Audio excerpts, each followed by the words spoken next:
जब 16 जनवरी 2025 को तेलंगाना के दारुल हुकूमत हैदराबाद से मडेवी अचानक लापता हुई तो किसी ने तसव्वुर भी नहीं किया था कि इसके पीछे एक ऐसा दिल दहला देने वाला राज छुपा है जो इंसानियत की रूह को झंझोड़ दे। मडेवी एक आम घरेलू खातून थी, 2 बच्चों की मां, एक वफादार बीवी और एक नर्म मिजाज खातून जिसकी जिंदगी इसके शौहर गिरमूर्ति और बच्चों के गिर्द घूमती थी। लेकिन शायद गिरमूर्ति के जहन में एक शक ऐसा पिल रहा था जो आतिश फिशा बनने को तैयार था। रिटायर्ड आर्मी जवान होने के बावजूद गिरमूर्ति के अंदर जब्त खत्म हो चुका था।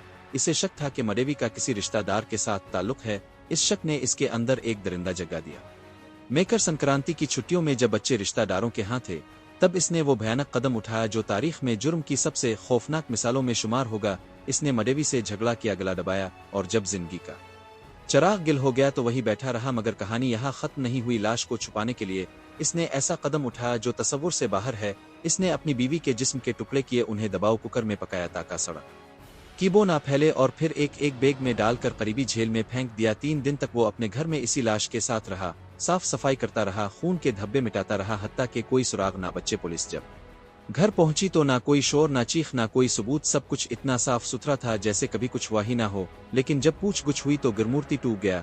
इसने इतराफ किया कि यह कत्ल अचानक नहीं हुआ था बल्कि एक मंसूबा था। बच्चों को पहले ही घर से बाहर भेज दिया गया था। मडेवी को खत्म करना एक जज्बाती रद्द-ए-अमल नहीं बल्कि एक ज़हनी साजिश थी। पुलिस लाश के टुकड़ों को तलाश कर रही है मगर आज भी कोई जिस्मानी सबूत उनके हाथ नहीं आया। ये एक ऐसा केस है जिसमें कातिल है, इतराफ है मगर लाश नदाद। ये कहानी सिर्फ एक कत्ल की नहीं बल्कि इस समाज के चेहरे से पर्दा हिटती है जहां मोहब्बत, शक, गुस्सा और बेबसी एक इंसान को हैवान में तब्दील कर देते हैं। क्या वाकई कोई दबाव कुकर इंसानी जिस्म के टुकड़े बर्दाश्त कर सकता है? क्या एक शौहर जो कभी अपने मुख की हिफाजत करता था इतना सफाक बन सकता है? ये सिर्फ एक कत्ल नहीं था, ये एक रूह का ज़ब था, एक इंसानियत की चीख थी जो आज भी उन फजाओं में गूंज रही है।